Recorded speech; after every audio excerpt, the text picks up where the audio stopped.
those are the holidays of Scientology. And as a staff member and then as a Sea Org member, what those holidays meant was a lot more stress and work, because in order to put on a big international event like this that you're going to record and then send out to all the churches around the world, you have to build a stage, you have to get everybody to come, and so much stress was put on getting as many people to these events as possible, because all of these events are fundraising activities, every one of them. They would have some new release sometimes, like a new book or a pamphlet or a video or a DVD or, some new course or something like that. And we would always, look with anticipation to see what kind of new materials or new course or something was going to come out. But then all the stress was on selling it to all the people who came to the event, and you had to do it on the night of the event. And the day of the holiday, right? So holidays in Scientology became very, very stressful because it was all about packing in as many people as we could possibly get to come and then selling them these things under very high pressure sales tactics. We were literally indoctrinated to walk up to people, maybe with a booklet or a DVD or whatever the release was in a bag, and hand it to them and just hold out our hand. It was cash or credit, right?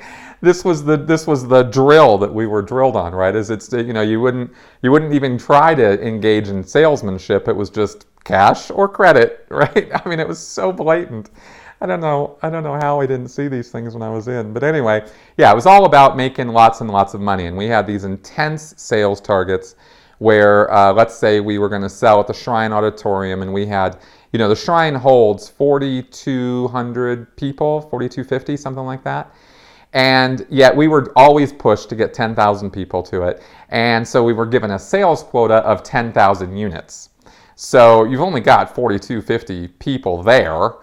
So you want to double up on the sales, triple up on the sales, buy it for your friend, buy it for your mother, and then spend the evening calling people after everybody's left. All the staff are there on the phones trying to reach people who didn't come to the event to sell them the release, right? So that we can make our target. And this went on and on, every event, every year.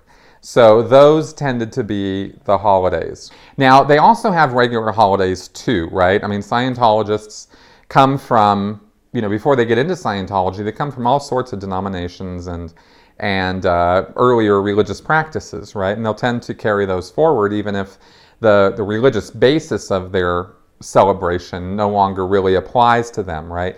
Scientologists do not celebrate the birth of Christ. They could care less about Christ, and in fact, most of them think that Christ is just some mental, nonsense that was installed in people's heads thousands of years ago, and that Christ never even existed. So, but they don't have a problem celebrating Christmas, right? Or, Easter is just, about jelly beans and Easter eggs and stuff, right? They'll do Easter, but it's not like there's any time off for any of these holidays, right? And though it's sort of like the most base material celebration of these days is what Scientologists do, right?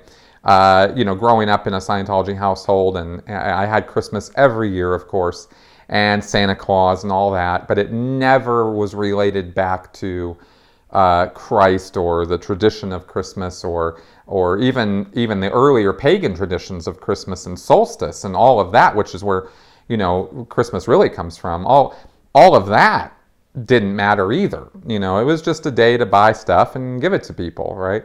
So that's kind of what regular, normal holidays in Scientology are like.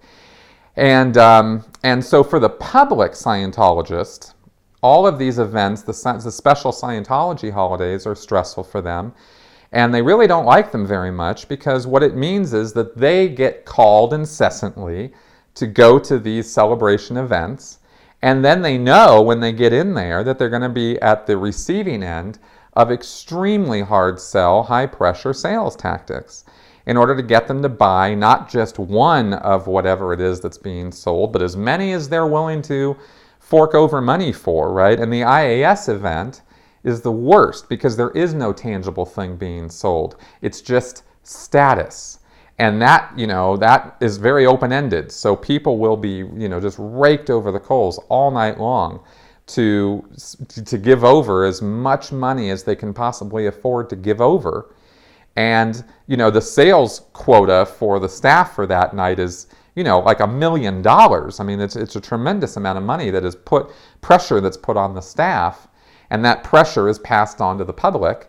And so, you can have public going to these events, and they'll be up till 2, 3, 4 in the morning, being hammered on to fork over their money. Well, they don't like that. And so, this is one of the reasons why Scientology is shrinking, is because this high-pressure sales tactics that go on 5 or 6 times a year at each of these events. So that's Scientology Holidays. And, it kind of makes sense when you look at what Scientology really is, which is it's a money-making scam. It's designed to make money. That is its first priority before anything else. Any help that Scientology gives or benefit it provides to people is incidental to it collecting money from people.